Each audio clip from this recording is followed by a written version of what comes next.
Professor, what are the 6 nutrients that matter most for aging? Well, I might say there's more than a few, more than 6, but to be honest, we all know that protein, calcium and vitamin D are really important. And we also know we need iron because of anemia. But more recently, I've been doing work on magnesium and vitamin C, carotenes that we find in fruits and vegetables. And also we need to be thinking about a lot more about fibre than we used to. Yeah. We've come back round to that. And also fatty acids as well. It's important, the types of fat you eat. Okay, so there's quite a few more than just 6. I would say also, yes, and there's also thinking about alcohol as well. So. Yeah. Oh, so things that we need to remove, I guess.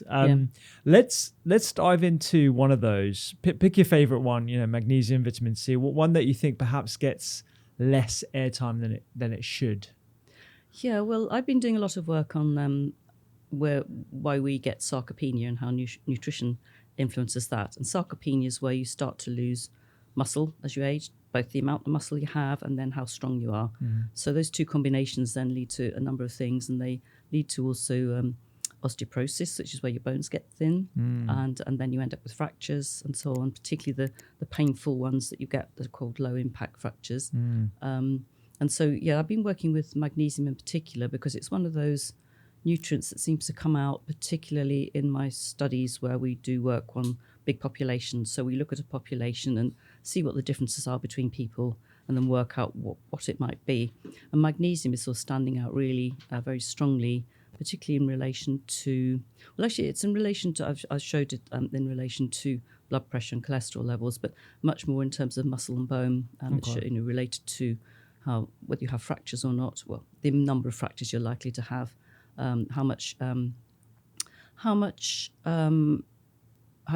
the strength and function of your muscles. Gotcha. And also how much actual muscle you have in your body. Okay. So that seems to be in some way protective, and I think there's a number of ways it works. And would you like to tell me about those? Yeah, I was going to say, if people have probably heard magnesium in the context of supplementation, online, everyone's telling people to take certain magnesium supplements.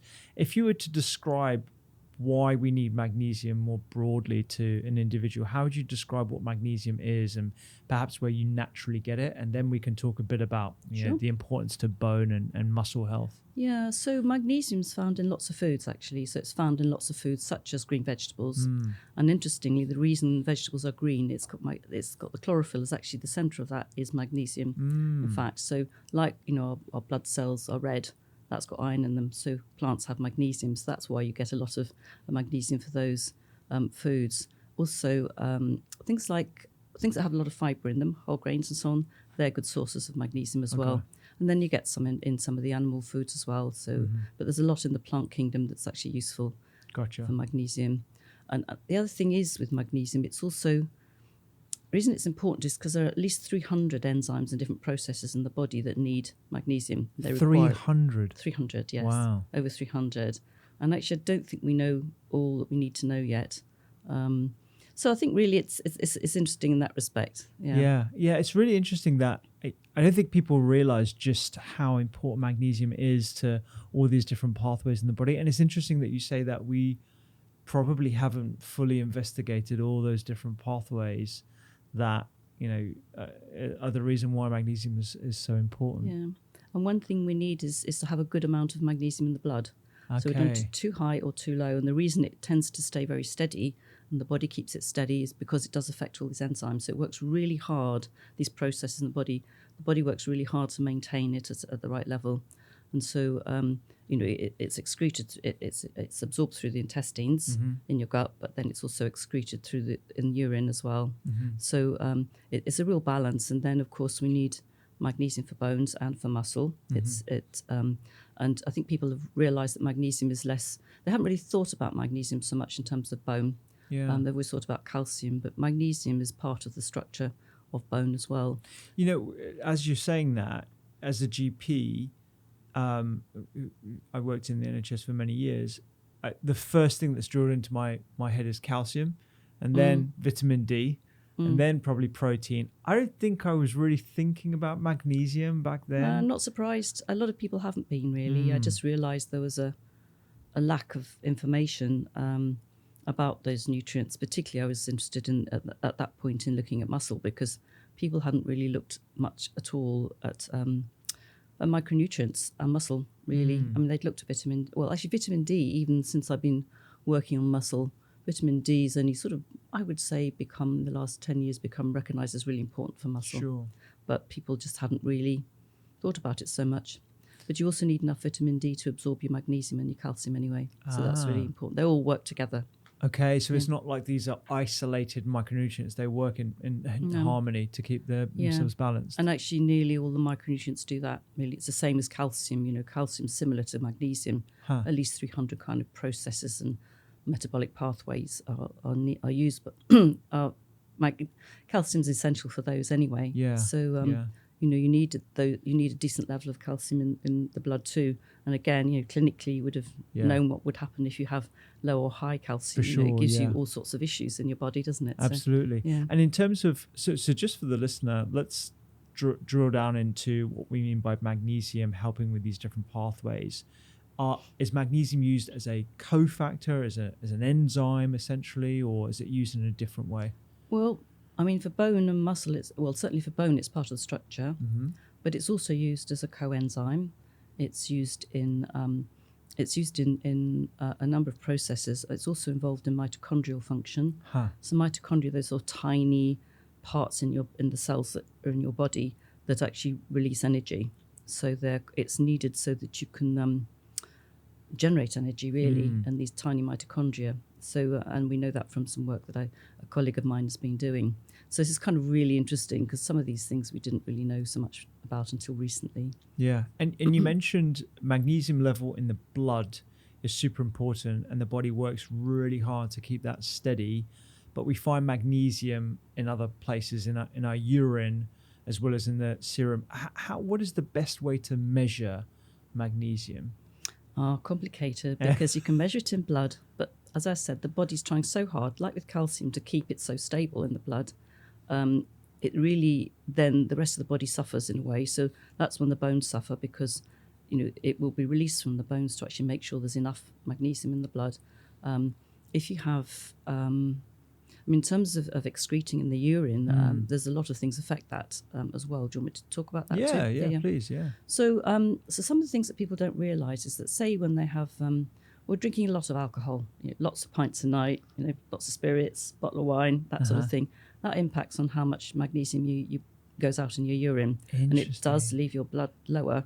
And to get that blood back to the way it wants to be, basically, then it releases it from bones and probably also from the muscles as well. Gotcha. So, but also other things that affect that. Some of the drugs. So there's one called omeprazole, which people use for, you know, when you've got indigestion all the time. Yeah. So that's one thing that makes you lose more magnesium as well.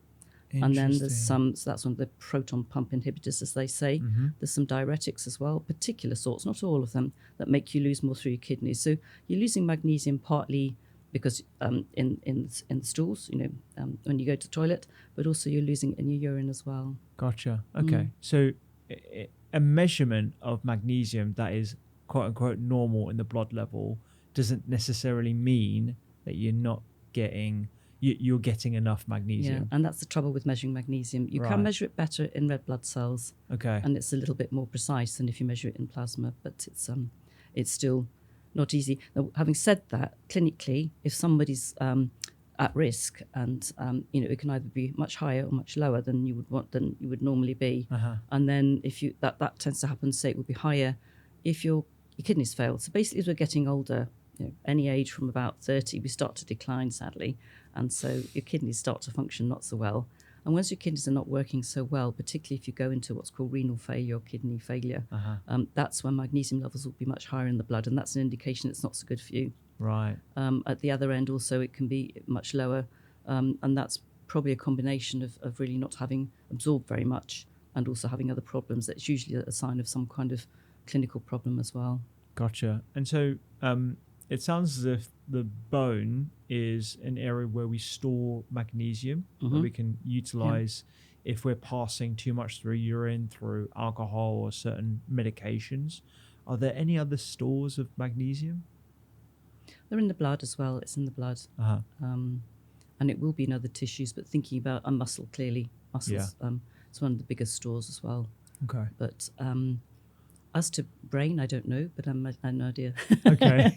Brain's more of a fatty tissue, so it's slightly less likely. Gotcha. Yeah. Okay. So in terms of the amount of magnesium we should be consuming to preserve our muscle, preserve our bones, do we have an idea from perhaps some of the work you've done with EPIC as to I mean, like, there are what's some the right guidelines, amount? but again, they're not quite so hard set to say the guidelines that we have for calcium and vitamin D. Gotcha. Because it's been less studied. But most people, probably about 200 to 300 milligrams a day Okay. is reasonable, depending whether you're a man or a woman. But a lot of people don't reach that. Really? Throughout Europe, most people don't. And that gets worse as you get older, or as people get older, partly because they may not be eating the foods that supply as much magnesium. So you green veg. So no greens, yeah. No greens, and they're harder to eat and chew, and people don't feel like that. So, and also probably eating less meat too, because that's a reasonable source.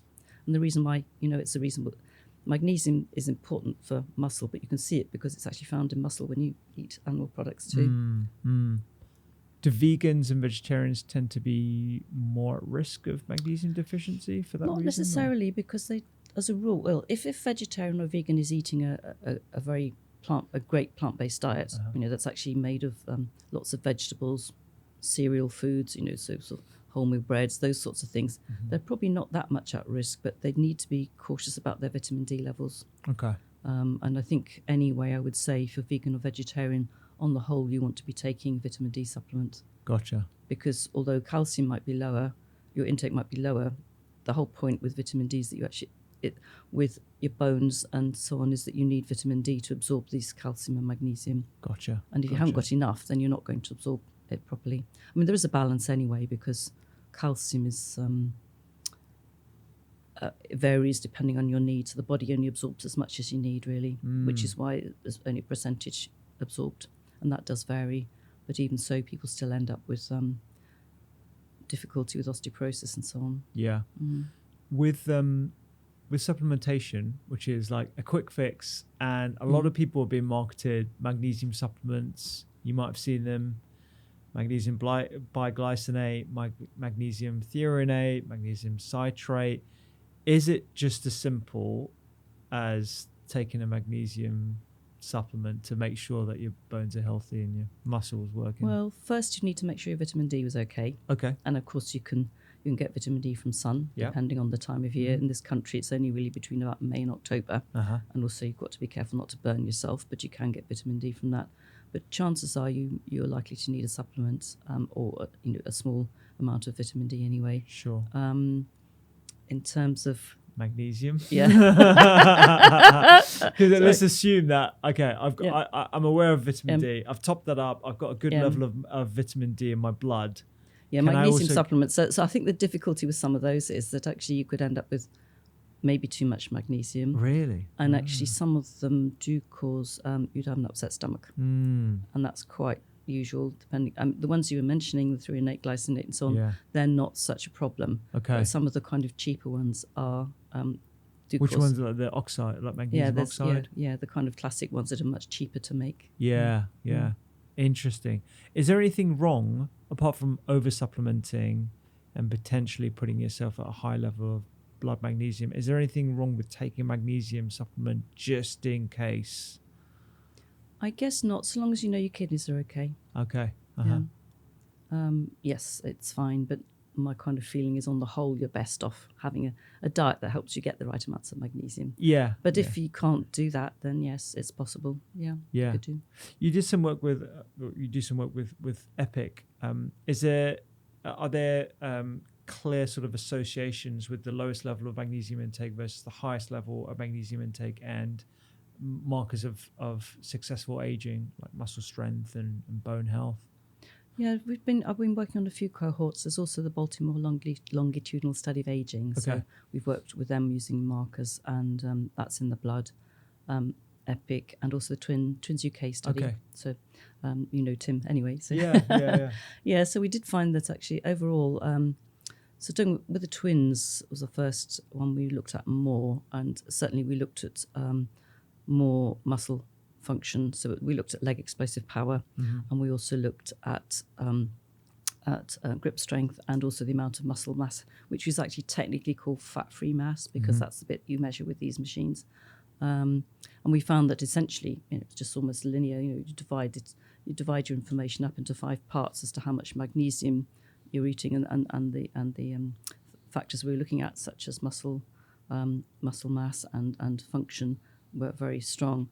And actually, for leg explosive power, it was 25% higher than people at the bottom end of the distribution of what they were eating. Wow. And that was actually after taking protein into account. So protein was we adjusted for all those things in our analysis. So, really? Yeah.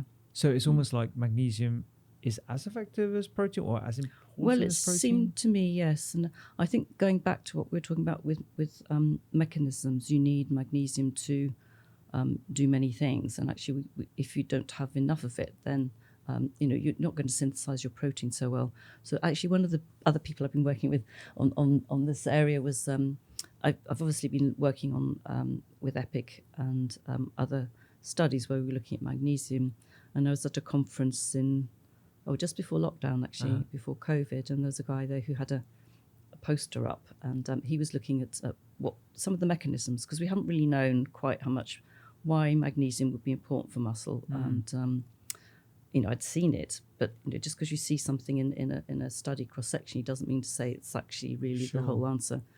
And so they've been doing some work on mice, aging mice, and they were looking at whether if they had no intervention, whether they had a vibration therapy which would aim to kind of increase muscle, whether you gave them just magnesium or whether you gave them both.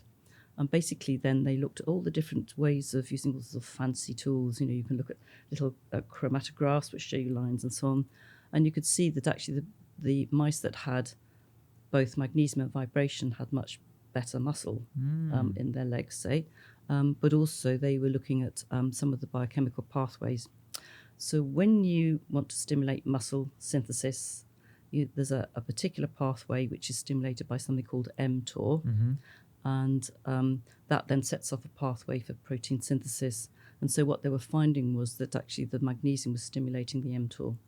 So actually now we know. So having kind of seen it in populations, then going back through to working out why it's happening, it was really quite nice to see that. So they published that fairly recently as well. That's so interesting. So you've got multiple stimuli for mTOR, or mechanistic target rapamycin. So rapamycin. And so I always thought of that as, okay, you've got your exercise stimulus, you have a protein or leucine stimulus, and you've also got now magnesium, and I guess there are probably some other things as well that would also stimulate mTOR for which muscle haven't been looked growth. at so much, But actually, I don't think it's just leucine that stimulates mTOR. There's some more recent work coming out that some of the other amino acids also stimulate mTOR. Really interesting. So lysine is one of them, that sort of thing. So actually, it may just be protein overall, but just the way that most of the research has been done was just looking at leucine. Okay, great. All right, so get your magnesium in, and 200 to 300 milligrams is sort of like the base, you would say, for magnesium. And I mean, how are you getting your magnesium in every day? As a personal question. Oh yeah, I actually eat an awful lot of green vegetables, and salads and all those things, seeds and nuts, pumpkin seeds, those sorts of things. Yeah.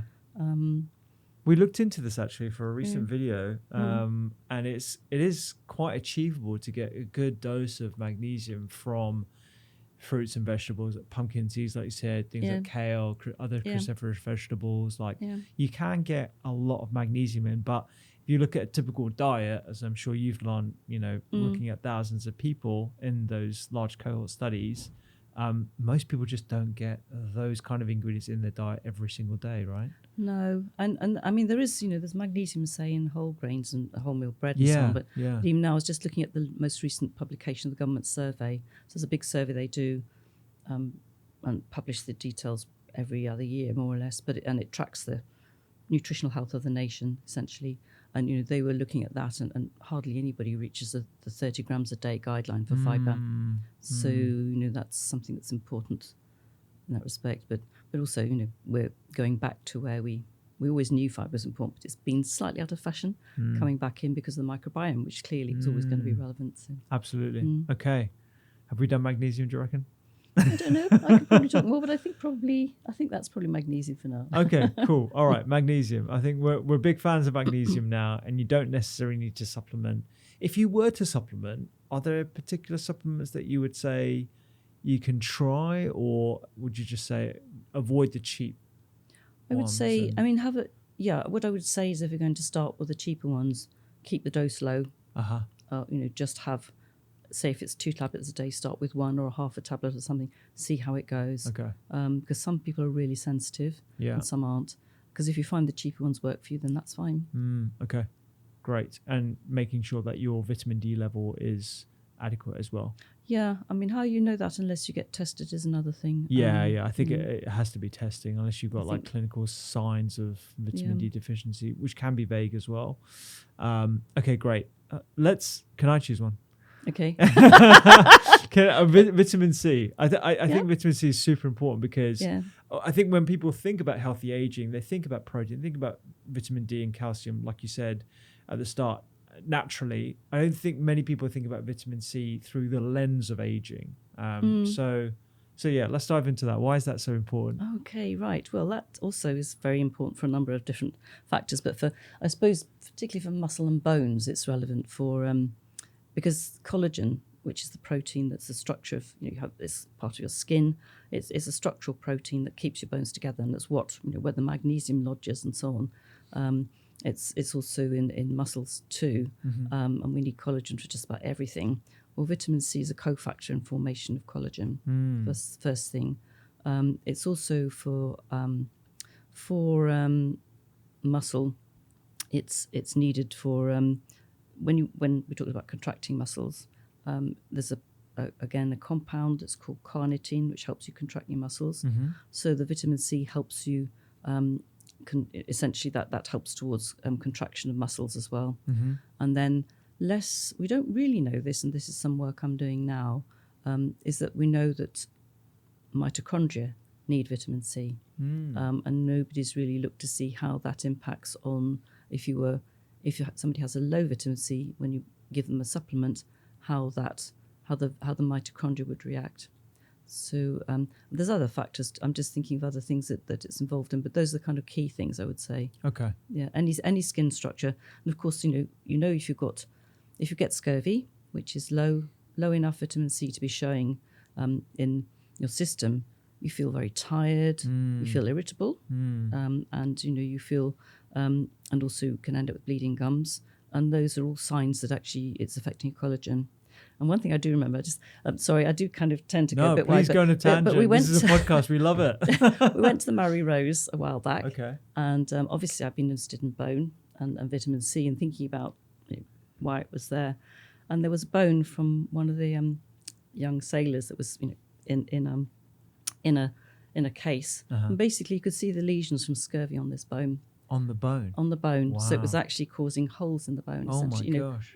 Indentations, shall we say. Yeah. Yeah, so I did actually have it to show the medical students actually at one point. Yeah. Because I think it's useful to see a tangible reason why a nutrient has an effect. Yeah. Because we all talk about it, and then it's just kind of, we go down, maybe go and eat somewhere and don't think about it. Yeah. It's kind of useful. I think sometimes it's useful for people to know why these things work. Yeah, absolutely. You don't have to, but it's just quite nice to know because it makes it more understandable. It's not just, you should have more vitamin C. There's a reason for it. Oh, totally. I mean, like you're speaking to a really willing audience right now who want to know about vitamin C and the relationship to collagen, mitochondrial health, muscle health, bone health. I don't think people naturally make that association, perhaps with collagen, but most people think about vitamin C from the perspective of inflammation, oxidative stress, which is obviously very, very important, but also skin health and vibrant, glowing cheeks and all the rest of it.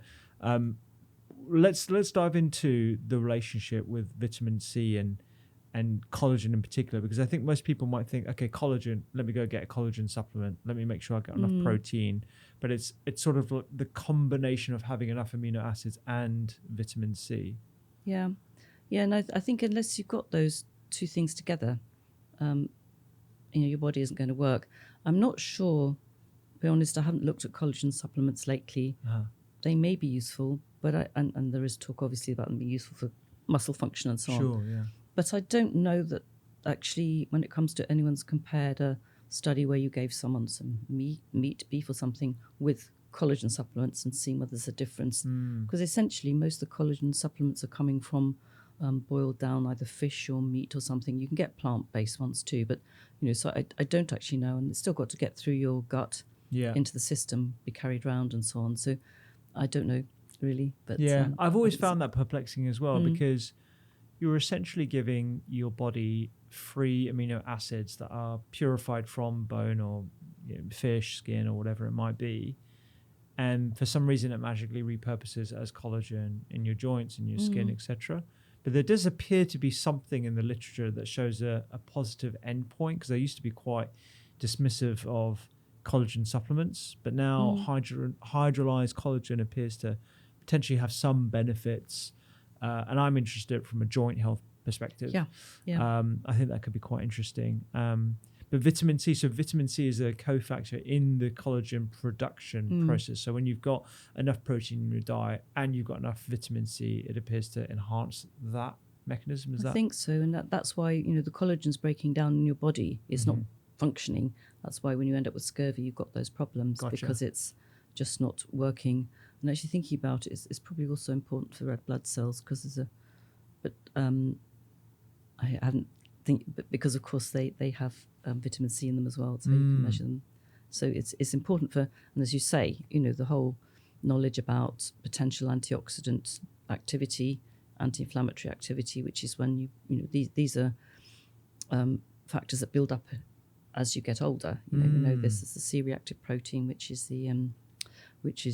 a measure of inflammation. It's a protein produced in the liver. And actually recently we've published some work where we'd looked at vitamin C in blood in people in the EPIC study, and also magnesium in blood, and then looked at the C-reactive protein. And basically, the more of those things you have in the blood, the less the CRP. So, straightforward relationship, really. Yeah, I guess so. The vitamin. Maybe, do you mind talking a little bit about what EPIC is? I know I've mentioned it, but perhaps some people haven't heard of what the EPIC. Yeah, sure. Yeah, I mean, this was a large study that was started in the early 1990s, and there were two centres in the UK, EPIC Norfolk and EPIC Oxford, and then there were centres all around around Europe. So in the end, we ended up with 10, all the way from Umeå in the north of Sweden, right down to south, basically in Spain, and it was set up really, and there were east and west varieties too, and it was really set up originally because it was run from the International Agency for Research on Cancer, IARC, in Lyon, and it was set up originally because it was clear there were differences in rates of cancer across different countries, and there had been a lot of work that showed there was different rates of cancer when people migrated to, say, from one country to another, say from Japan to Hawaii and so on. And also you could see that if you looked at the map of Europe, you've got all these different countries, and cancer rates changed on the border, which is very weird because it wasn't just about reporting. And so Nick Day, he was then at over at IARC, he proposed this study and ran it with Elio Ribili, who's at Imperial now, and basically worked out that we basically were going to study everybody and then also collect blood so that we could analyse it later, because at that point nobody had ever really done that. They'd asked lots of questionnaires and so on, so diet was a key thing, and there were lots of questionnaires and lots of methods that we had to put together, and then so we were looking at that, and then in the UK we also, particularly in the EPIC Norfolk study, which is obviously you can see it was done in Norfolk and run from Cambridge, and we also looked at other factors that were important for aging conditions, such as diabetes and cardiovascular disease and so on. So we measured cholesterol, HbA1c and so on, and a lot of those other things which you look at routinely now but weren't measured so frequently then. So then we were able to look at a lot more outcomes, as we call it, different types of diseases and conditions than just, say, for cancer. So basically, it's been shown overall, headline is that a much more healthy diet is better for preventing cancer. This is at the international level. Yeah. And it makes some sense for that. I guess that's quite hard to translate it for somebody who wants to sit at home and think, well, how's that going to help? Yeah. But that's overall, I would say. Well, I guess it gives you the characteristics of a diet that is preventative. It's a true preventative medicine in itself, and some of the insights that you've already shared today in terms of where you get your magnesium from, where you get your vitamin C from, which we're going to go into in a second.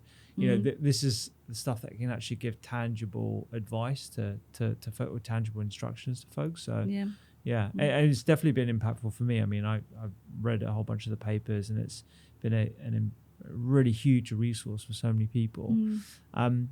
Let's talk a little bit about vitamin C in the context of inflammation and oxidation. So as we age, inflammation levels appear to creep up. And I guess, there's lots of different hallmarks of aging. Why at a very sort of, I know it's a very big question, but why at a broad level does that actually occur? And at what level would you see inflammation levels creeping up? Yeah, I guess some of it's basically... Some of it may be down to diet, actually, and some of it's down to other factors. But inflammation starts... Basically, we get inflammation when we get an infection.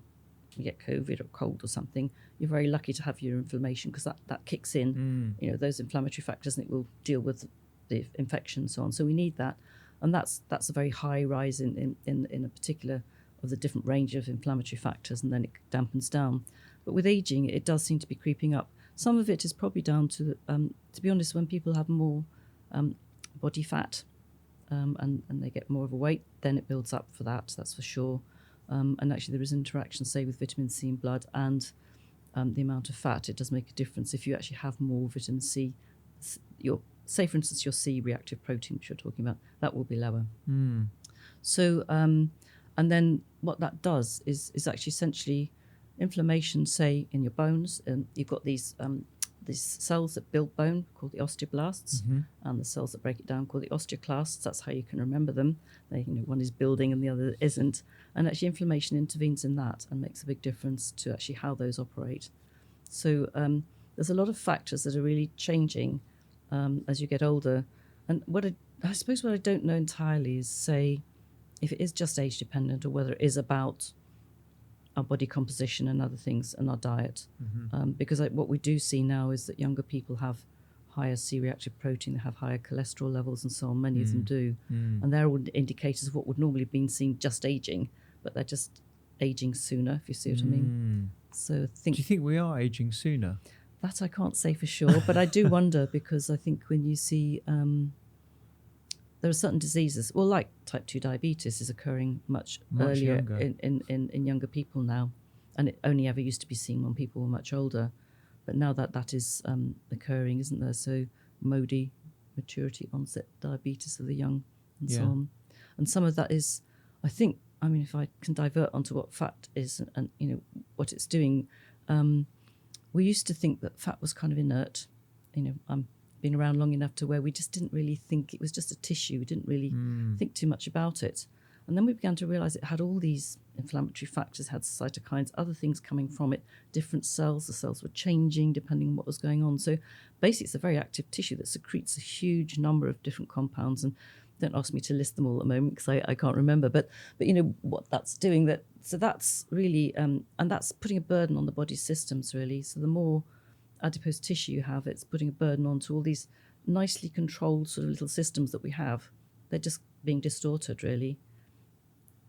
Yeah. And with that rise in earlier diagnosis of type 2 diabetes, we're also seeing earlier diagnosis of cancers as well. The causes are going to be multifactorial, of course. You've got diet, you've got environmental pollutants, you've got a change in lifestyle, you've got reduction in vitamin D, sedentary behavior, etc. Does that mean that we need to adjust our diet to have more things like vitamin C in, even more so? So we should be consuming more vitamin C as we age. It's almost like the quantity that we require to sort of mitigate against this gradual rise in inflammation is. There's just a recent paper came out. Somebody called Anitra Carr, who's in New Zealand. She's done a lot of work on that, and we've looked, and my colleague Mint as well, and that was using EPIC data. But they analysed how much vitamin C you would need to actually kind of become to have the right amount in your blood, because what we know is if you have a higher waist hip ratio, so you've got a much bigger waist, if you've got a higher BMI, and if you smoke, all those things sort of tend to nuke the vitamin C in your blood. Essentially, it's used up. So and so they reckon that actually, our current guidelines in the UK are quite low. Actually, they are low. They're in about 30, 40 milligrams a day, and the Americans are been on 80 milligrams for a long time, but they reckon it should be at least 100 milligrams or more. 100 milligrams, okay. And it should go up. It should go up for every 10 kilos of extra body weight that you have as well. About another 10 milligrams. That's new. That's not HIT guidelines, but actually, I think it's really useful to know, because I think a lot of guidelines in the past, dietary guidelines, are great, and they put a lot of effort in, but they've been about preventing deficiency rather than improving aging. And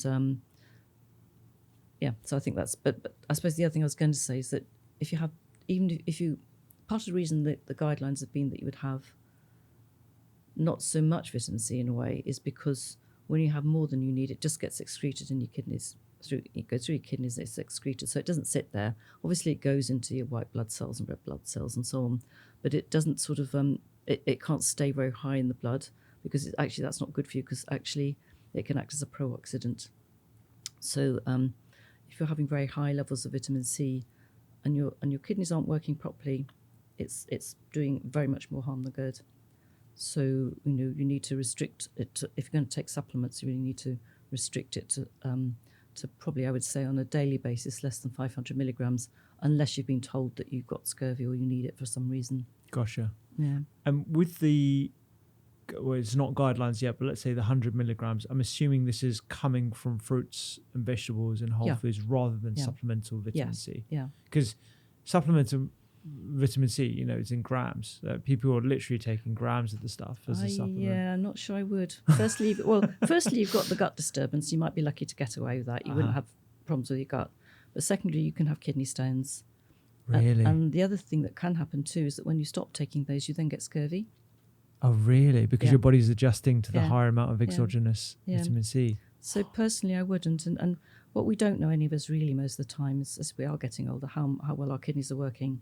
They're obviously declining a bit, like everything declines. We talked about the declines in bone and muscle and so on. They're slow, and some people are much slower than others. But I think really you need enough. You need to be cautious on what sort of items you put in your body, depending on how your kidneys are working. Because if you put some of these, talk too much calcium, for instance, probably not so bad, because the gut restricts how much goes in the blood. But some of these other nutrients, they're going straight through. They're going to build up, and then they could be acting as pro-oxidants as well. So, I don't think many people realise vitamin C being or having pro-oxidant potential. Yeah, there was quite a few years ago now, but there was a lot of discussion about it. There's a guy called Joe Luneck who worked in Leicester, and he was looking at these. With cancer, you get these changes in DNA, and there's one, and they're called DNA adducts that come out in your urine, and you measure them in blood, and one of them is 8-hydroxyguanine, and basically he did some studies, and he found that actually it did too much vitamin C increase the levels of those excretion of those adducts, DNA adducts. So, I mean, it's come and gone a little bit, but certainly most people don't know that very high doses are potentially bad for you. So, I mean, Linus Pauling was kind of very keen on it, and he may not have been wrong because he's very far-sighted, but I think there's a limit to how much you should be putting in your body in terms of just what. With food, it's always safe because it's got to be digested and absorbed, and that's But actually, straightforward. Large doses of a single supplement too are not always so good, because I think they do interact with each other. We were talking earlier, So, and it may not always be the best thing for you. You're always going to be safer with food. Because I always worry, like with people taking, particularly with the rise in popularity of intravenous therapies, and intravenous vitamin C has become quite popular. Yeah, particularly amongst people who are trying to address cancer. or an autoimmune condition. And there's a I mean, I was just in LA recently, and there's definitely a rise in clinics providing intravenous vitamin therapy. Yeah, I think people need to look into where it turns into a pro-oxidant or Yeah. not. And there are times perhaps when a pro-oxidant's useful because you might be wanting to, say, for instance, target something like a cancer that might react to that. Sure. But I don't think you want to be doing that on a continuous regular basis. no. I mean, the time when it may actually also work is if you are getting a cold or something like that, and you take a big dose then. And taking a big dose for 2 or 3 days isn't too bad, but doing it continuously, I think I would be wanting to avoid. Yeah. I mean, I must admit, whenever I feel a cold coming on, I do take 2 grams of vitamin C just supplementally, but only, like you said, only for a couple of days. Yeah, I think that's okay. I mean, that's not a particular problem. And also, if you're younger anyway, your kidneys are going to be fine. Pretty much. So it's just when you get a bit older and you don't know what they're doing. So to use a very crude analogy, when you when you get older, you have a higher level of inflammation and this oxidative stress.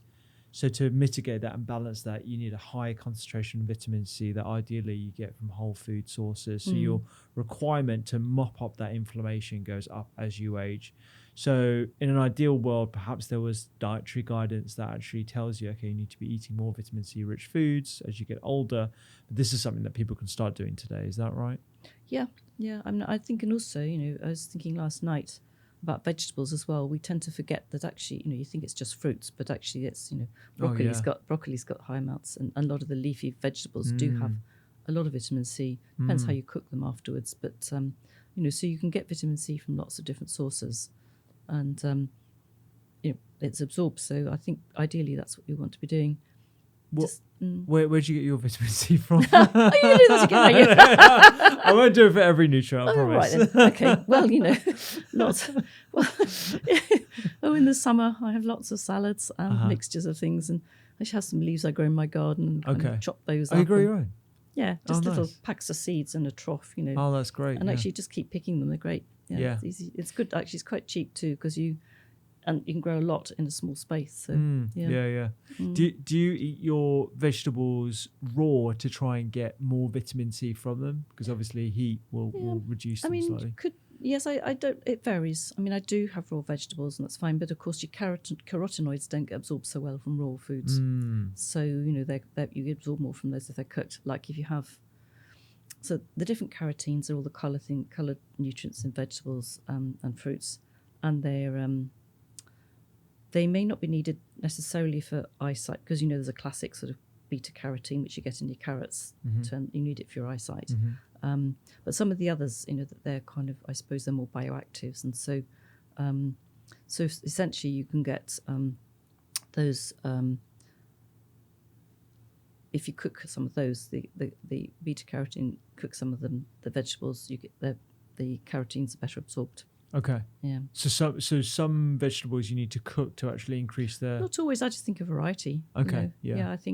I mean, obviously, it also depends, to be honest, on how your food's been stored. I worked on the food composition tables, McCann and Widdowson as well, a long time ago. And basically, if you've got an apple and you pick it from the tree, it's going to have lots of vitamin C. Sit it in the sunshine, and it will start to deteriorate quite quickly. And that's what's happening with many of our fruits and vegetables we don't really know, and in order to understand, there isn't the money necessarily to analyse all the different foods we eat, so we have average values in our food composition tables too, which you may not know. Probably not that interesting for other people. No, this is really interesting. Trust me. So the average value of vitamin C in an apple, that's what's in the table whenever you look up the vitamin C concentration, but that's an average, so that there's obviously some apples that are higher, some apples that are lower. Yeah, and it depends on season and how they're kept. Vitamin C is very labile. That means it's not very it's not very stable. So it does vary a lot in terms of how it's kept. It's the same with riboflavin in milk. If it sits on the doorstep in the sunshine, it reduces the amount of that B vitamin in the milk. So a lot of actually, it's mainly the water-soluble vitamins that are actually affected by heat and light. Okay. So they have to make when we put together food composition tables, we have to make averages and put it together. So it gives an idea, But So the water-soluble vitamins, those are the B vitamins, vitamin C. not so much B12, but the thiamine, riboflavin. And Gotcha. Okay. Yeah. Any other vitamins that I'm missing? There's some others. A, D, and E and K are fat-soluble. Yeah. Okay. Yeah. I think that's it. The sun. Yeah. Okay, so from vitamin C, you want to get them from a mixture of fresh and lightly cooked fruits and vegetables. Yeah. There's a real spectrum. Is there any way of checking like the vitamin C content of the fruit and veg that you're consuming? Like, there's no neat little gadget that can give you an indication? Because even the food labelling data, which I worked on too, that can be used is comes from the food tables. So yes, you don't know. One thing I should say is it's not just fresh. Frozen vegetables and fruits are really good. Yeah. And in fact, sometimes they're better because they get frozen immediately. They're not been sitting around with deteriorating in some way. So yeah, actually they're good and they're actually a lot cheaper. Yeah. So I wouldn't knock. Fresh is great if you can do it, but actually I would be having frozen fruits and vegetables are perfectly great. In fact, they've probably got more.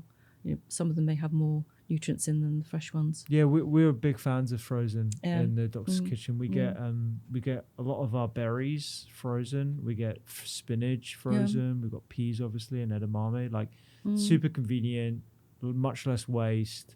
We're really big fans of that. And actually, we did a bit of work a couple of years ago looking at the nutrient averages, looking at the tables, and we found actually, you know what, it's sometimes higher than fresh fruits and vegetables. And perhaps because the air miles and the handling and the gradual degradation of some of these nutrients as they're left in the supermarket. So that was a real eye opener for us. So yeah, big fans of frozen. Yeah, no, I agree. I think basically any kind of whole food that you can find is good for you. The difficulty is not everyone's got the time and the money and the energy to do all that, so you have to just do what you can in any situation, really, I think. So if we were to quantify the amount of vitamin C rich foods in like handfuls of cooked fruits and vegetables per day, what would the ideal amount be? Well, I guess I mean essentially if you're getting your 5 fruit and veg a day, 5 portions, that gets you a bit closer. Okay. I was having a think last night. So I mean, a banana will give you about 10 milligrams of vitamin C. Okay. Broccoli or something might give you more like 20, and orange is about 50. So I mean, it's not undoable. And once you've had an orange, I mean, 2 oranges will get you to 100. But citrus is more, well, certainly fruit juice too. Although it's more expensive, not everybody wants to have fruit juice. I think there's other reasons as well because of the sugar absorption. But I think if you're going to have your 5 a day and more, then you're going to be fine, really. Okay. I mean, a lot of the summer fruits are better. They've got much higher levels. Yeah. The strawberries and the black currants and all those things. But you get those frozen anyway. And I guess like the wider problem is the fact that the majority of the UK population average less than 3 fruits and vegetables per day. I was just looking again at the recent report. Yes, it's 3 or less. And actually, it's even smaller for people who are older, over 75. Oh, really? Yeah. Oh, wow. Yeah. So, and I suppose the thing that we don't know yet, and which we ought to work on a little bit more, and probably will be at some point in the future, is just how much, when you're getting older, you really need. Do you actually need the amounts that we actually know about now, or do we need the extra overhead in terms of how much extra vitamin C do we need, how much extra B12, and those sorts of things. Partly about how much we absorb, and as people get older, their guts get a little less efficient as well, I think. So. Do we become less efficient at absorbing things like vitamin C? I don't know. Okay. But I wouldn't be surprised. Yeah. We don't really know, do we? But I think it would be something we'd need looking at eventually. Yeah. I mean, definitely from a protein point of view, the ability to digest proteins reduces, hence why we need a bit more than the guidelines. But yeah, that's really interesting about vitamin C. So really need to focus on fruits and vegetables. Of course, I mean, having first-hand experience working on geriatric wards and in primary care, your appetite diminishes. Yeah. It's really hard to get that quantity of food. And sometimes you're making the trade-off between energy in the form of calories versus the nutrients that we all know are really important for muscle health and stuff. But where possible, I mean, certainly for anyone with grandparents or anyone in their family over the age of 75, 80, you really want to be trying to hammer away at getting fresh fruits and vegetables or frozen.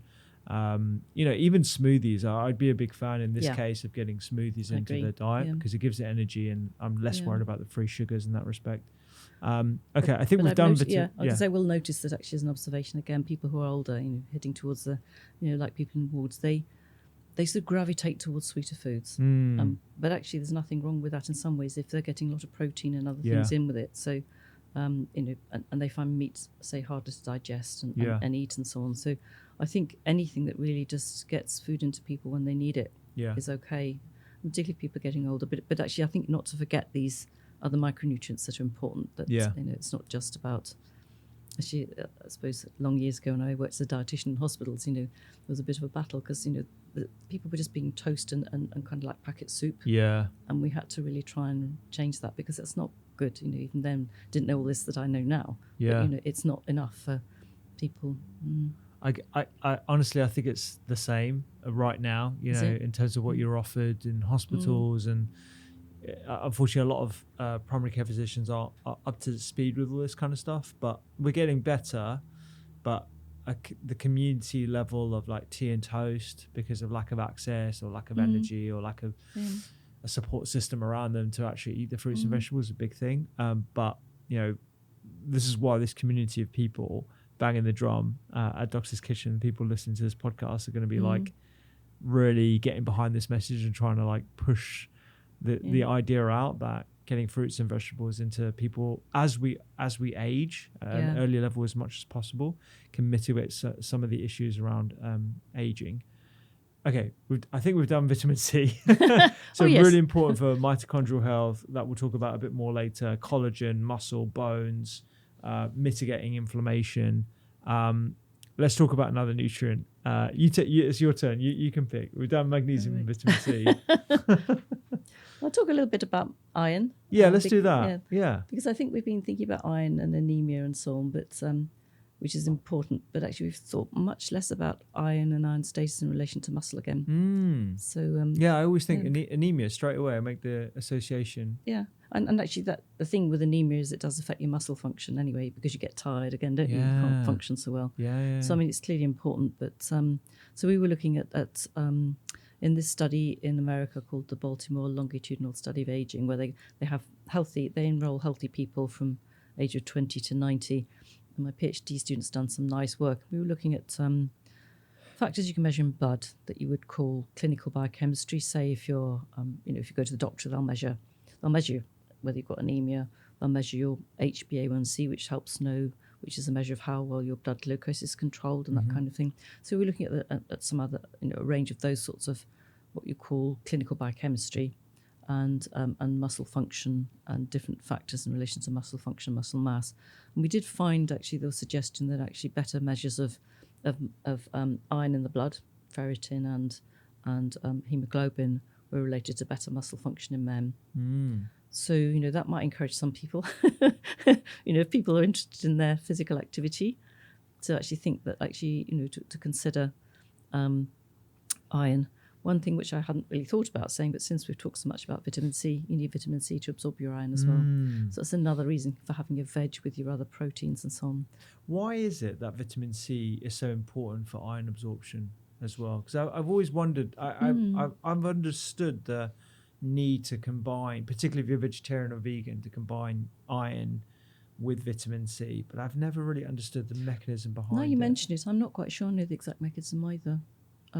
It might be about, it's not going to be about the format like of iron, the iron, whether it's a sort of 2 or 3 Fe2 or 3 plus, but I don't actually know, but it's definitely needed. I'd have to look back on that. I need to look into it again because I remember having that conversation with my one of my professors during my nutrition masters, and I couldn't figure it out. It'd be interesting to know because it's really well known, isn't it? It's really well known, and it's I think it's becoming quite like popularized as well about combining vitamin C with iron. But the mechanism, I always like to think about the mechanism as to why this is important. I mean, there's clearly a study that shows when you pair vitamin C rich foods with an iron source, it increases iron in the blood or. Yes. Yeah, I'm just thinking if it's about the red blood cells and how they operate. But actually thinking about it, I don't remember ever seeing anything about why. Anyway, go and have a look. All right. Well, I'm glad I sparked something. Okay. Yeah. So iron, super important from muscle health. Yes. And probably important for bone as well, though I've done less work on that. Mm-hmm. Yeah. Okay, great. Where do we get your iron from? Where is the best source? I mean, there's this sort of debate between heme sources of iron, non-heme sources. What's your take on that? Well, heme is obviously better absorbed. I mean, it always has been known to be better absorbed. So meat and so on. But then you get the vegetable sources such as apricots and other sort of grapes and sultanas, those sorts of things. You can get iron from a number of vegetable sources. It just is harder to absorb, and it needs you need the vitamin C particularly for that. And I can't remember the percentage absorption, because anyway the percentage absorption is not that high for iron. Iron as such, I mean, it's one of those other nutrients that is regulated by the gut to make sure you don't have too much in the body, because once you have too much iron in the body, then it's toxic. It's pro-oxidant. Yeah. It's a real balance, isn't it, with all these different nutrients? Too much, too little. And I think that's why supplements are a bit tricky, because if you go and take a very big dose of something, you're probably distorting what you need and the requirements for the other nutrients. And basically, we've got a very finely tuned system. We've got this amazing system, our body, that has all these ways of working, all the different nutrients that help it work. And if you suddenly sort of stick in, say 2 or 3 very large doses of something, I'm not convinced that it's not distorting the system big time. But I don't think we've really done enough work into that either when you think about it. Because, I mean, actually, when you think about it, in the past, we didn't really have large doses of nutrients that you could have on their own. Yeah. It's only really post-war, I would say. We just weren't there. So we just used what food we had. Yeah. Is it this concept of antagonistic pairs? So if you increase your copper consumption via supplementation, then you're negatively impacting the antagonistic pair to copper, which I think it's zinc. Yeah. So you've got to make sure if you have too much zinc, copper, you've got to be careful. If they're doing supplements, the eye supplements for macular degeneration, they have carotenoids in, but also they have to balance the zinc and copper very very heavily because of the toxicity. Yeah. So I don't know. Yeah, I mean, obviously we know vitamin C and iron go together, don't we? And then vitamin D and calcium and magnesium. So some of them, I think, I suppose a lot of it's down to how it's absorbed and what's needed for absorption, but then how it's then used in the whole metabolic system, which we have an amazing one, don't we? When you think about it, there's so much going on there. We're still learning. How much iron do we actually need a day, and do we need to be consuming more as we age for muscle health benefits? And I think as long as it's absorbed, yes, probably it would be useful. But again, I don't. The requirements at the moment are the same for middle-aged and older-aged people, but we may need more. But of course, the other thing we've been talking about is the pro-oxidant side of some of these nutrients. And if you give someone a lot of a pro-oxidant and it's sitting in the gut, what's it doing to the microbiome? What's it doing to to the gut itself? So it may not be the best thing anyway. Is there a particular source of supplemental iron that is preferred? There are some formulations that are perhaps easier in the gut. There are, and I'm afraid, ferrous sulfate isn't so well absorbed, is it? And I'm afraid I haven't looked lately, but I know there's, my experience of ferrous sulfate in GP was terrible. I had so many patients because that was basically what we had on offer that we could prescribe by the NHS. It causes constipation and all sorts of other things. So it's doing more harm than good in that respect. There are others. Is it ferrous fumarate as well? I think that's much better. Fumarate, so I think that's those sorts of anything that doesn't have the kind of classic,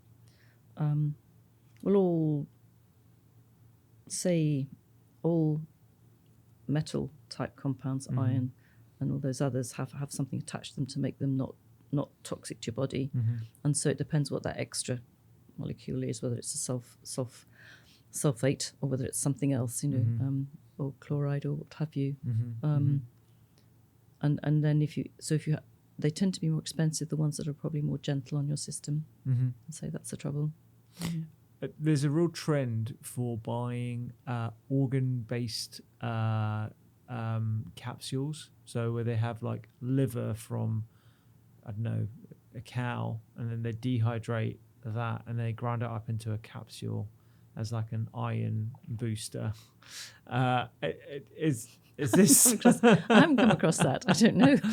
So, is the thinking is, we used to have a lot of organ meat in our diet, and now we don't have as much organ meat, and so this is a convenient way to get organ meat in your diet without having to endure liver and onions. I mean, liver is a bit of a it's taste, quite strong. I mean, to be fair, I don't mind a bit of offal, but for most people, it's just not within the modern palate. No, and also there's the issue if you're pregnant as well. But you've got to be cautious on that too. So I don't know. I can't imagine you get enough liver in a capsule to make any difference. Because I mean, what will it be in terms of water? Maybe it's 90% water, but so you might get. But I mean, capsules are tiny, and they only have a few grams. So it's probably not going to have a meaningful impact, right? I don't know. I haven't really thought about it. It may be. I'm not sure. I'm going to send you home with so many more questions. You can send me home with some homework, aren't you? Okay, all right. So TBD on the organ supplements, but skeptical is what I'm getting. Well, I guess there wouldn't necessarily be any harm, but it's a question of whether you're spending money on something that's doing any good. That's the thing, isn't it, really? And you probably just want to get it from whole food sources. So in terms of the best heme sources, I'm assuming, and correct me if I'm wrong, red meat would be the best source of heme? Any sort of red type meat, yes. Okay. Do we get any from fish at all? A little bit. Yeah? Yeah, not so much, because it depends on the colour of the fish. Sure. You can sort of see by the colour of the flesh. What's the difference. Yeah. So whitefish, I'm assuming, wouldn't have. Well, less. They have some, but it's much less. Sure, much less. Yeah. Okay, fine. So anything that's had blood in it will have heme in it. Yeah. Okay. So red meat sources, beans, apricots, vitamin C, make sure you have green vegetables too. Green vegetables as well, absolutely. Yeah, definitely good. Green vegetables are definitely getting loads of shout outs in the aging discussion. Magnesium to vitamin C. Yeah, I think so. Okay, great. Let's go for another nutrient. So we've done iron, magnesium, vitamin C. So just briefly, I could talk a little bit about vitamin E as well. Let's talk about vitamin E, A lot of interest in that because it's an antioxidant and there are different I use the word isomers, which means that basically means there are different, they may be the same molecule, but they're different shapes in the way they work in the body. And some are better than others, should we say. Am I right in thinking there's like 8 isomers for vitamin E? There's the tocopherols and the tocotrienols and so on. They're not all the same biological absorbability. Okay. But they are important. And I think there was a point where we thought that actually supplements of vitamin E were the cure-all for certainly cardiovascular disease, really. Yeah, I remember that, But actually there was some studies that showed nothing, really. And we don't actually have a recommended dietary intake guideline for vitamin E. So it's kind of it's an odd one, really, because we know it's important, but it doesn't seem to we need it, but actually it's not obvious, these days, perhaps what amounts we need. But the thing is that there's a lot of vitamin E in a lot of the vegetable foods as well. So, which is one of the things. So basically, we did look at vitamin E in blood and in bone, how it related to blood and bone and fractures. Okay. And we did find some relationships with that. Really? So, and muscle too. So there was some relationship, not huge, but there was some relationship. And with intake as well. But I guess one of the things that makes it more complicated, and I was realising when we were looking at this, was that vitamin E is used as a kind of way of preserving a lot of foods as well. And so you can end up with one of the different isomers or types of vitamin E that's higher. And so having a higher vitamin E for a certain time may not be actually a good thing. It might be an indication that you're probably eating more ultra-processed food, that kind of thing. Really? Is that because it's found in lots of oils that are commonly found in ultra-processed food, like safflower oil and... I think it's more used as a kind of added preservative. Oh, okay. I see. Just thinking about it. But yes, I mean, there is some. I think if it was coming directly, what I don't actually think about it, safflower oil and so on. I don't know the form, but I imagine it would be alpha tocopherol. Gotcha. Which is the kind of neutral one. The one that's supposed to be better. Yeah. But there are others that are found in more processed foods. And where would you get a good source of vitamin E, given that it's important for bone and muscle health? I suppose, again, vegetables, green vegetables. Sorry about this. You've got to eat your spinach. Yeah, absolutely. And wheat germ, that's very high. Yeah. And some of the oils, the vegetables. But thinking about it, I don't know offhand which ones. I know olive is good. There's also wheat germ oil as well, which I guess is from the... And probably sesame oil, I think, but I may be wrong on that. Okay, yeah. And would you get... I mean, you'd probably get some in nuts and seeds then, I guess, with those fatty acids. Great, okay. So, we have a saying in Doctor's Kitchen, which is to get your BBGs in every day. So beans, berries, greens, seeds and nuts every single day. Perfect. So, yes, just do it. Just do that. Literally, we have it like stuck on our fridge, and I'm just trying to get people to think of BBGs every single day. Yeah. Because they're going to be giving you, I mean, you've got some iron in beans, you've got your greens have got everything in by the looks of things. Your berries have got fiber and some of these vitamin C and other antioxidants. Polyphenols and all those exciting bioactives, which I'm not talking about today necessarily. But And then you've got your seeds and nuts, which have got your vitamin E and fiber. Another B vitamins and actually very nice oils as well in them. So when you look at fat, the saturated fat, which is the hard fat, don't you? You can see it's hard or a hard oil because oil would be solid. And then you get the very unsaturated ones, which are liquid. And obviously, we've known for a long time that a lot of very saturated fat is bad for you. Probably since I would say 60s, 70s. There's a lot of cholesterol being eaten as well because of animal fats and cream and that kind of thing. So that was very traditional for a long time. But people have probably moved off a lot of that now. But I was going to say, the reason I was telling you about the fatty acids was, so but essentially anything that's got more liquid feel to it is going to be better on the whole. But those with the plant-based omega-3 called alpha-linolenic acid, those are likely to be, they may be converted to the longer chain N3 fats, which is the fish oils from fish and so on.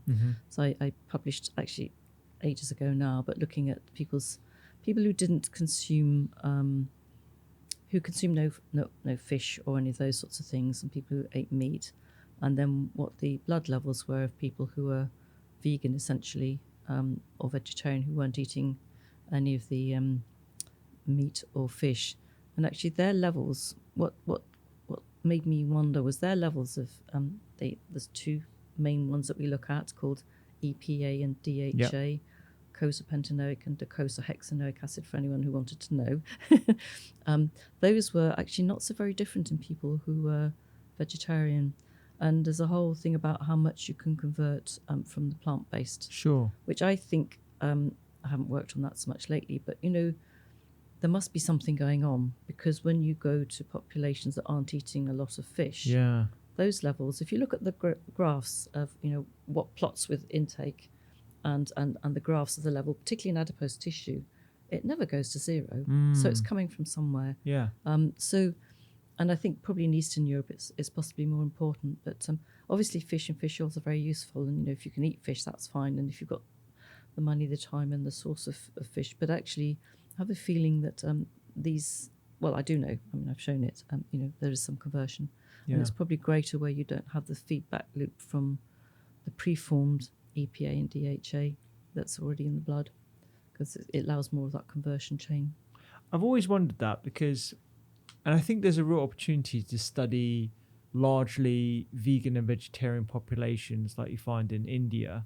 You've got 1 billion people, majority of whom are eating just plants.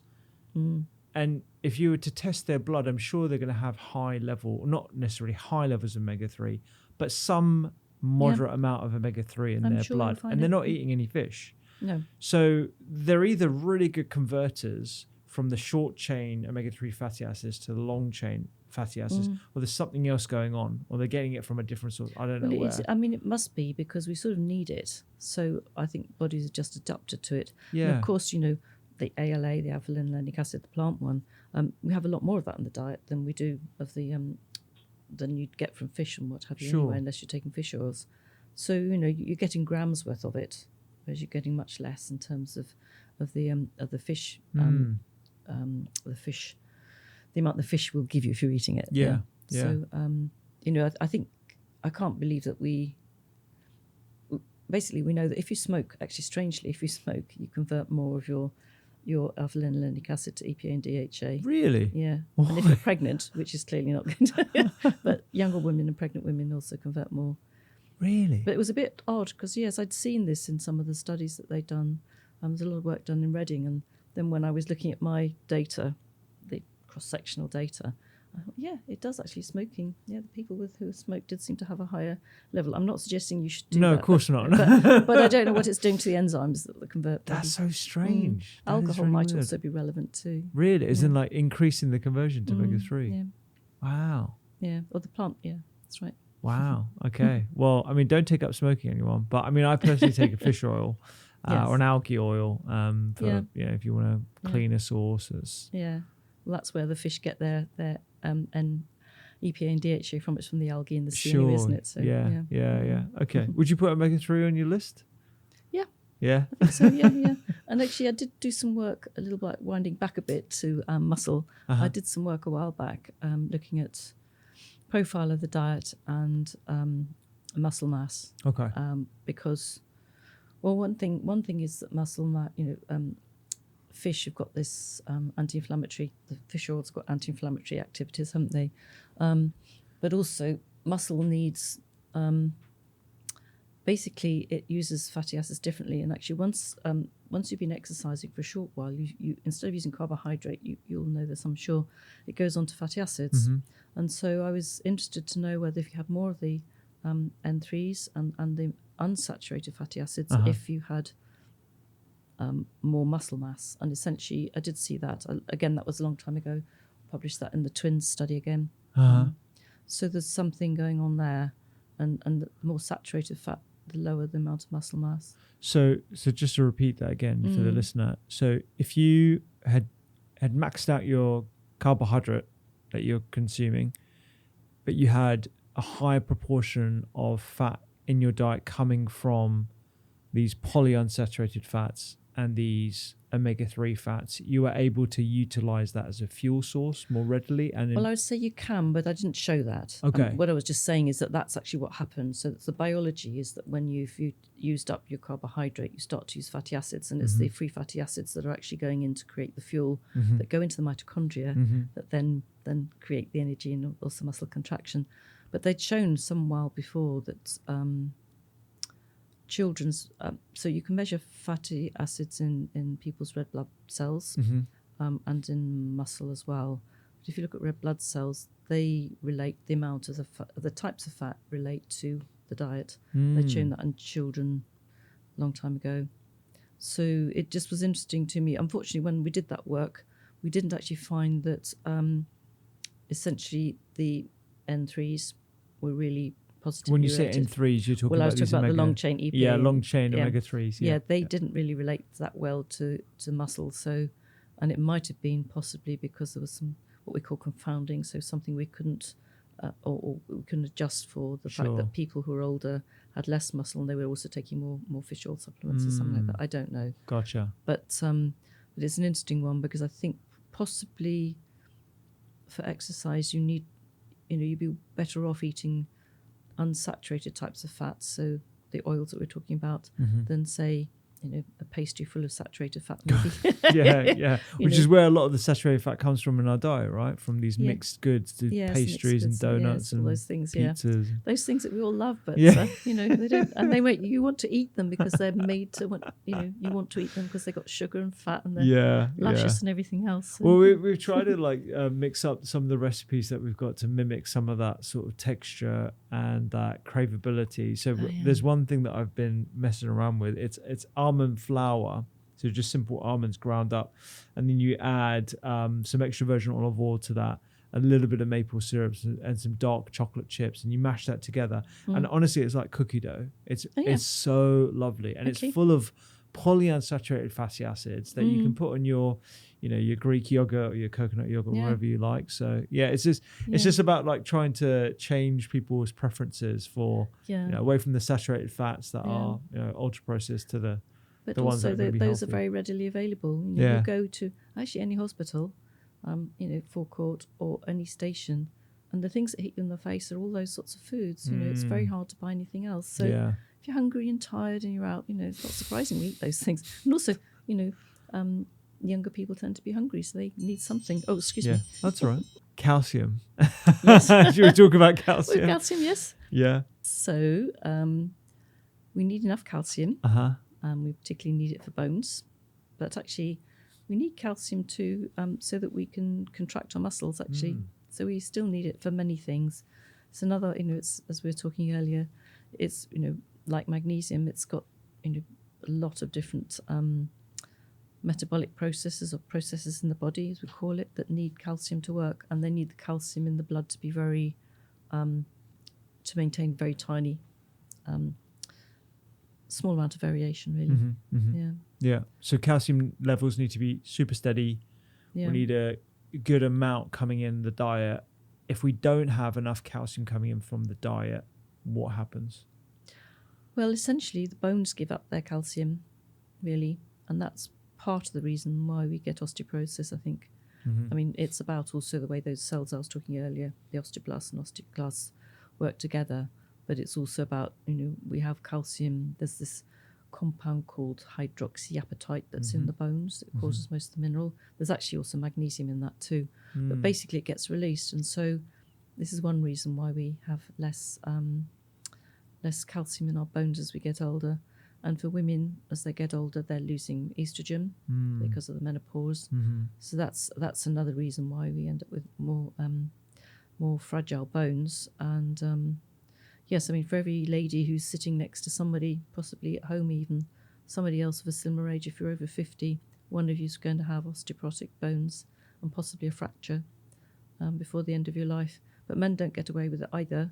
Men, 1 in 5 men will just have to emphasize that, so 50% of women over the age of 50 I would say 50, 60 will have one or other of them will have a fracture as a result of osteoporosis. Gosh, I've worked with the Royal Osteoporosis Society for a long time, so wow. But it's just not really recognized. And the thing, the fractures that you have with this sort of fracture is we know if you fall over as a young person, you do something and you real big bash, that breaks the bone. But just bones crumble. So particularly it's fractures in the spine, vertebral fractures. They just occur without really any impact. They're called low impact or fragility fractures. But men don't get away with it either. I mean, 1 in 5 men will also have osteoporosis, and people don't realise that at all. But men's hormones are declining too. Their testosterone is not going down, it's being linked to another hormone that binds it, so it means it's not so free. So it's linked, and so it means that the absolute amount of free testosterone is going down, which affects their bones as well. What is that hormone? I'm just trying to. It's sex hormone. Sex hormone binding globulin. Okay. And so, do we have any reason as to any ideas as to why that's happening more often? You mean one of the fractures? Well, no, sorry, with the free testosterone being reduced. That's just biology in men. Oh, okay. It's just simple. What happens is basically the SHBG increases. Now, why that secretion increases, I don't quite know. Okay. But it's just no, it is. So it just means there's less of the free testosterone, which actually then affects men's muscles too. Okay. Yeah. And weakness and so on. So, I did a review with one of the medical students, and we looked at interventions where they'd this was particularly interested in muscle again, to see where people had intervened with micronutrients, to see it had impacted essentially via the hormonal status of men and women on muscle, but actually we didn't really find anything being done very well. But actually, it probably is. I think. So yeah. So stop. So I'll stop that. But actually, some micronutrients impact on both estrogen and testosterone, and I'm just thinking, we certainly know that, say, winding back to plant foods, some plant foods contain factors that more or less kind of connect to, say, estrogen and so on, and make it less available. Because actually what we have in our bones and our muscles is both estrogen and testosterone receptors. Yeah. And men and women, women also have testosterone. It's just much different from men. But actually men also have quite a lot of estrogen they don't realise either. So Yeah. And are there certain nutrients that we find in food that can let me ask it a different way. If, Prof, you were to give a prescription to a lady or a man who's hit 50, and you say to them exactly that stat, you got 50% chance that you're going to have a fracture as a result of osteoporosis by the end of your life. These are the things that you can do today to reduce your risk of that happening. What would your sort of prescription to that individual be? Well, I would say have a vitamin D supplement. Okay. Make sure you're having enough calcium and magnesium, and get plenty of exercise. That's the key thing, really. And also maintain a good diet beyond that, because there are other things that we've been showing. Say, it looks a little like so dietary patterns. So they're the ways of describing how we eat sets of foods, and so everyone's heard of the Mediterranean diet, and there's some others now that we use in research as well. Healthy Eating Index, Dietary Inflammatory Index, and so on. So we did a recent review of, and also we looked at, so we looked at those, and we also looked at whether people were vegan or vegetarian and so on, what research there was, and whether people had fractures or not, and also how much that impacted on sarcopenia as well. And it does look like a general healthier diet, with much more in the way of, so Mediterranean diet would have, based on plant foods, essentially lots of vegetables, fruits, and other sort of cereal foods, and then you get smaller amounts of things like fish, tiny amounts of meat at the top, and then other foods in between, and much less of the kind of ultra processed foods we're talking about. On the whole, it did look as though people were, their bones and number of, well, actually their fractures we looked at specifically, they had fewer fractures. Okay. But mainly also those who were vegan or vegetarian seemed to be okay if they were taking vitamin D and calcium. Okay. So they seem to be important. So I would say, whatever you do, whatever you're doing, make sure you've got those things. And also, if you can get a bone density test, particularly if you think your family, that runs in your family, good idea. There's also the Royal Osteoporosis Society. I'll give you a shout out, and you can look on their website for anything you need to know. But it does seem like there are other things that may be important for bone, like the bioactive foods that we have, and so say like broccoli and so on, and there's the bioactives they've got in there, and some of the other micronutrients we have, which we haven't really looked at enough, but they may well be important too. Which bioactives are there in broccoli? So I suppose, well, it's partly I'm thinking in terms of so some of the bioactives that may or may not be helpful for bone are the type of things, the phytoestrogens you get in soy, and there's been some work on that, but not really so much lately, because what happens is that I think I mentioned earlier, in your bones you have estrogen, testosterone receptors, so they can help, but sometimes those also, the reason why they were thought to be useful for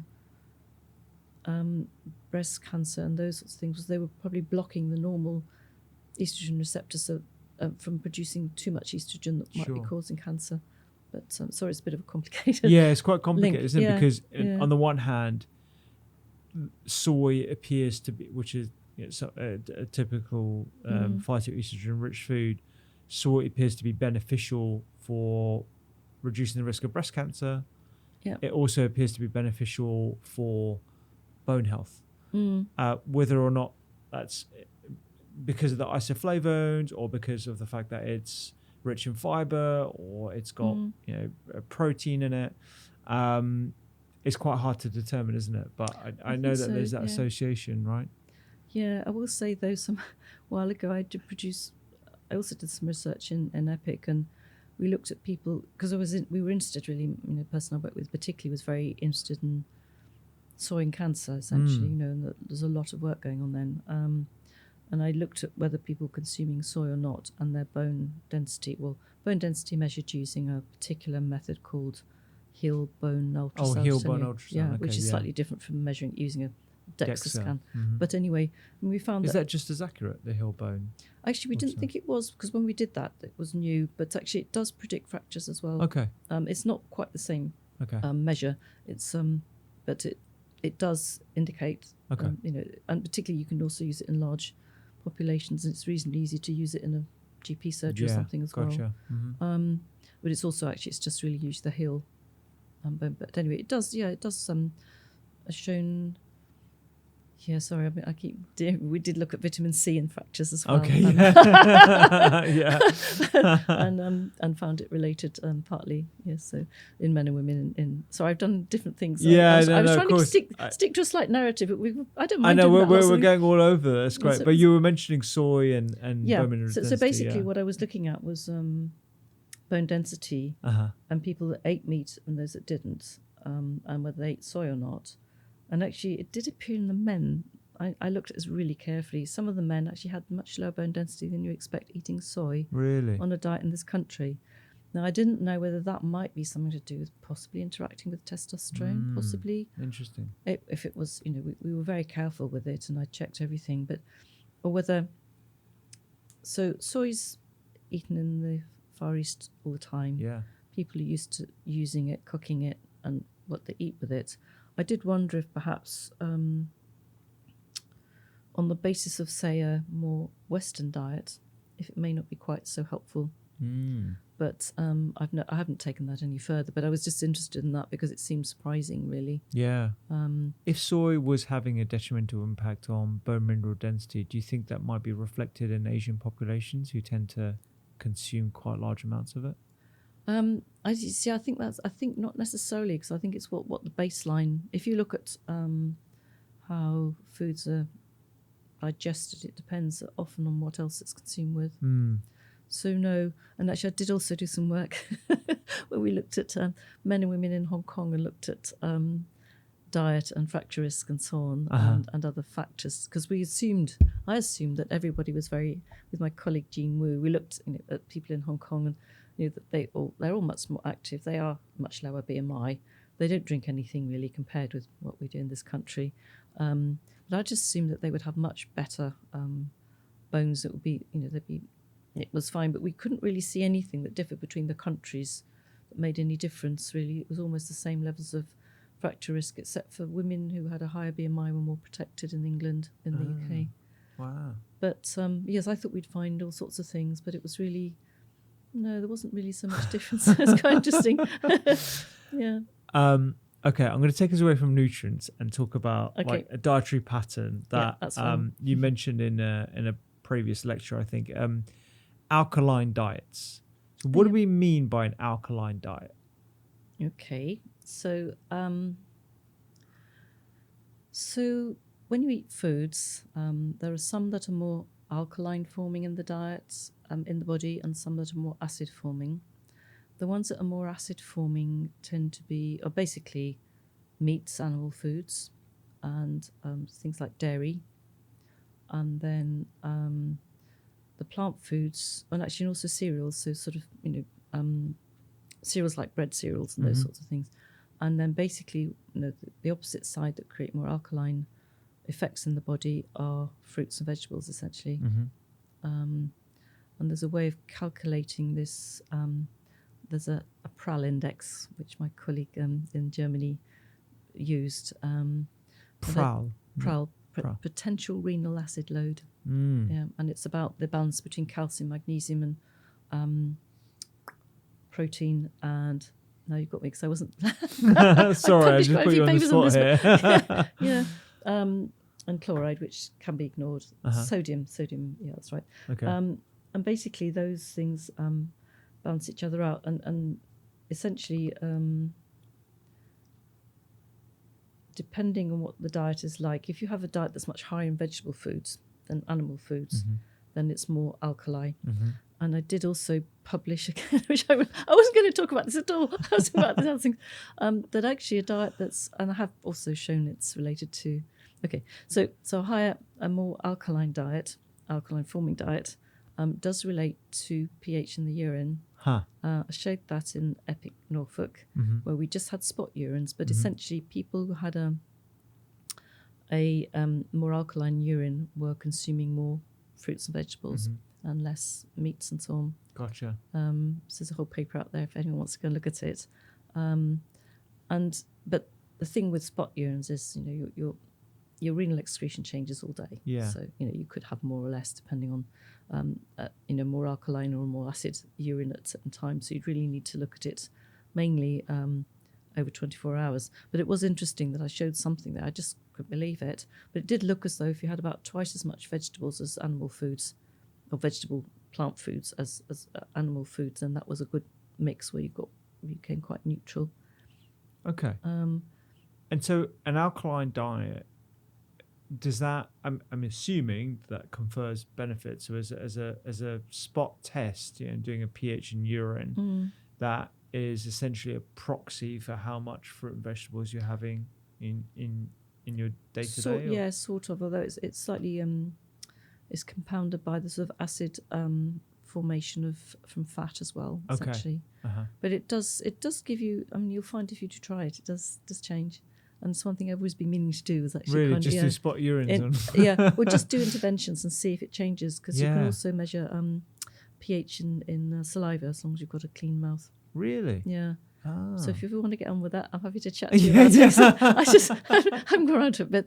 But the thing is, I suppose in the end, I hadn't focused so much on it because it is about this balance between, plant foods really. Sure. Not so much in the way of animal foods. But and it's only really that much of a problem in older people. Again, we're going back to so the way you get rid of your alkaline and acid ions is through the kidney.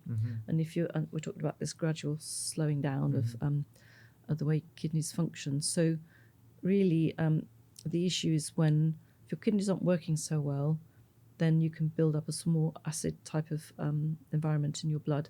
It's tiny because again, it's the whole thing again about that whole, the body works really carefully to make sure it's all the acid base balance again is like the calcium. You really got to have that right. And of course, there's also the input from respiratory when you're breathing. But actually, overall, it does. Despite all that, there is some relationship between this PRAL index and the amount of alkaline food you have in the diet.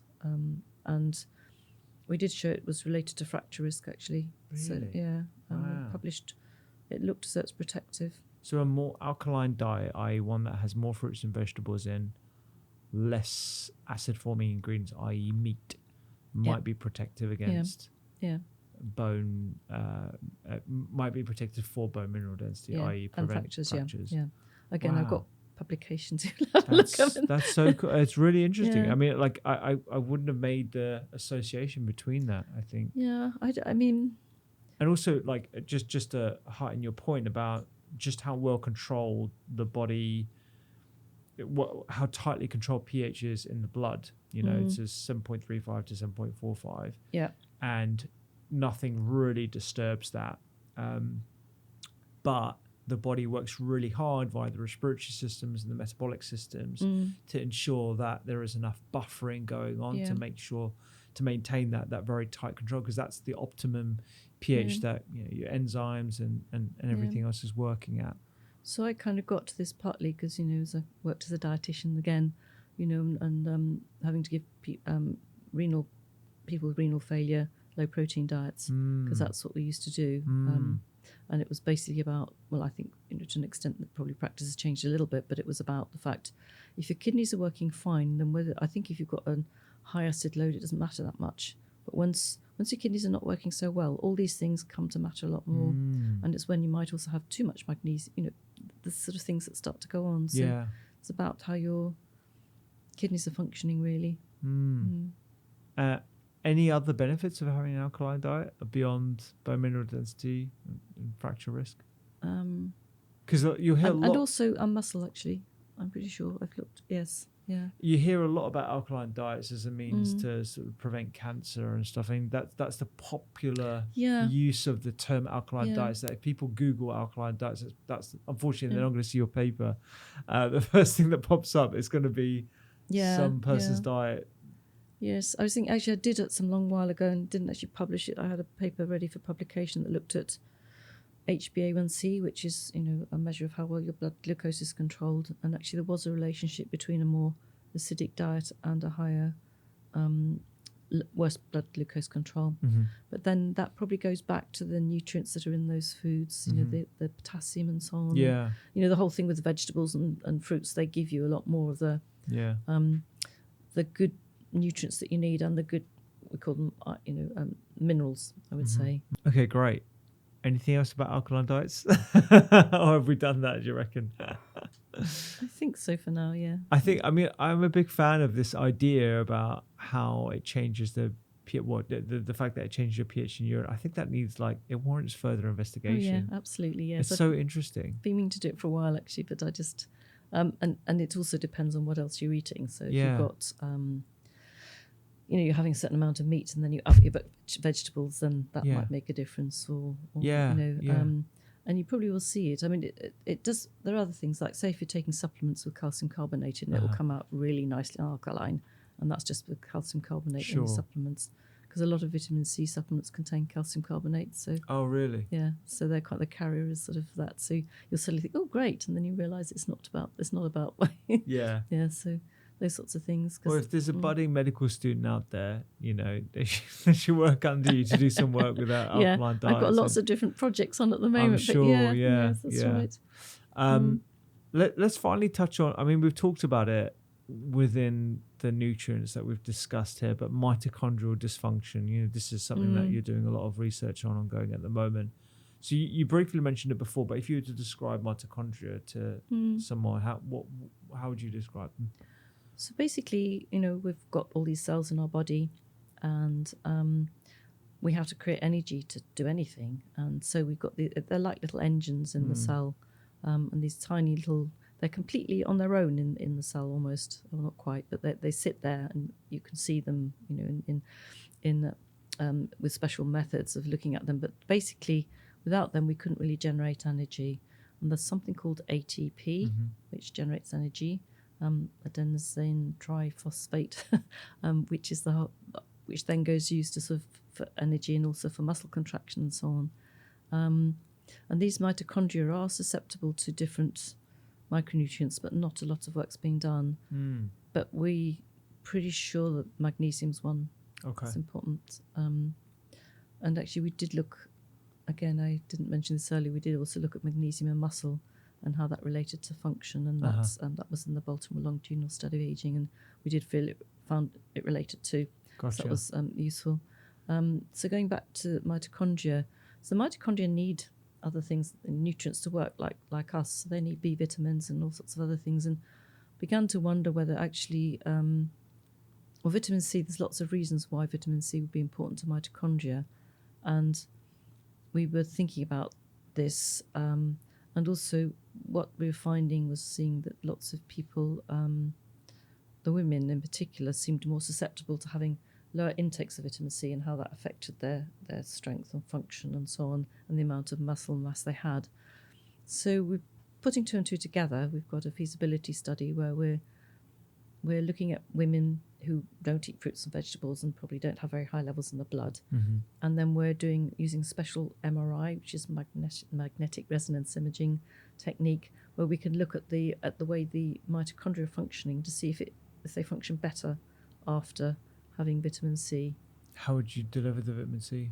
We're using supplements this time. Are you using supplements? Yeah, interesting. Because we want a continuous amount. We've got placebos as well. Wow. So because difficulty with human studies, you can't really blind people to whether or not you're giving them broccoli or not. Yeah. But actually with supplements you can. You can, yeah. But also then we know that's the thing that's changing. Interesting. So we shall see how that works out. We've And you're going to measure blood levels of vitamin C? Yeah. So interesting. So finding people with low fruit and veg intake, hence low vitamin C, you're going to do how do you tell the mitochondrial function from the MRI? So there's a special, my colleague's a real expert, but there's it's also when you create ATP, there's phosphocreatine, Uh-huh. and there's sort of different peaks in the spectra you get out the MRI, and so we're looking to see a change in that. Interesting. Because I thought maybe a muscle biopsy is another way of determining mitochondrial function by doing a biopsy of the muscle and actually looking I guess you could. I guess what we're looking, you'd have to sort of want it to be in a solution to be working. So what we're doing is also looking at people's getting to do some movement and then measuring this as well, the change. So you were saying whether it would work in muscle cells. It might or might not. I did meet someone again at that conference that I went to when I met the folks who are studying the magnesium, and he was a cell biologist and said that basically you couldn't keep your muscle cells alive unless you put vitamin C in. Absolute given. They wouldn't survive at all. So it's clearly important. That's another way of knowing that. Phenomenal. Okay, great. So mitochondrial health, magnesium, B vitamins, vitamin C. Mitochondria are obviously very important for the generation of energy, hence to support your muscles and the way they work. And I guess exercise is probably the best way, right? Yeah, but I guess the thing is, you see, what strikes me is if you have a diet that's very deficient in these vitamins, and you might wonder why, because we know that most of these vitamins lead to fatigue, even B vitamins and so on. You get fatigue, B12 likewise, vitamin C, scurvy, tiredness. They all have this kind of tiredness problem. So really, if it's not, adding protein is all right, providing you've got those other nutrients, but you need to have those, otherwise I don't think it's going to work. It's not going to do anything. Not going to do anything. Not going to prove anything. Not in isolation. Amazing. Ailsa, this has been really enlightening for me to learn about these different micronutrients. I really hope the audience get an idea about, healthy aging, improving your muscle health, because you have this phenomenal graph about how, it's a brutal looking graph, about how our muscle health declines after the age of 30. And I don't think many people appreciate that this aging process starts as early as that. And, the more we can drum home the message around getting these nutrients in your diet, not necessarily just from supplements, but from whole fruits and vegetables, and get those dietary patterns honed in at an early age, coupled with lifestyle changes, we can really bend that curve and flatten it out as much as possible. Because the trouble is they don't notice that they're losing the muscle composition. You don't notice that. You don't have any way of knowing that. But people do notice when they're getting less strong and they can't open things, or that that becomes obvious. But that's probably 50s and 60s, at which point you've lost a lot of the muscle. And men lose muscle faster than women. They start off with much more, but they lose it faster. Wow. Whereas women have much less to start off with. We just biologically do on the whole, unless you're an athlete or something. And so it goes down more gently. But for men, it's a very strong curve. So I think really it's about losing the absolute amounts, but also some other work we've got on is actually looking at how it changes with age. So muscles change with age, so the structure changes. So there's a lot more fat infiltration and so on. So although you might appear to have your leg might look the same size, a lot more fat in there and a lot less active muscle tissue or muscle cells. So those things are all happening. So I think the more you can have a decent diet and get all your micronutrients, because then that will help you keep going. You might not feel so, hopefully you won't feel so tired. So you can keep walking or whatever you're going to do. I mean, even walking is good. If you do nothing else, really, keeping walking is important, I think. Amazing. Ailsa, this has been great. Thank you so much. I really appreciate it. And I look forward to reading some more of your papers, particularly the one around alkaline diets and pH in urine. Yeah, okay. Brilliant. I hope you enjoy them. It's been good talking to you too. Yeah, Thanks for your interest. Thank you. That's great. If you loved that episode, you will love the full library of podcasts from the Doctor's Kitchen Library. We talk about everything from inflammation, supplements, and food as medicine. Just like this episode right here. You can click it right now and check it out.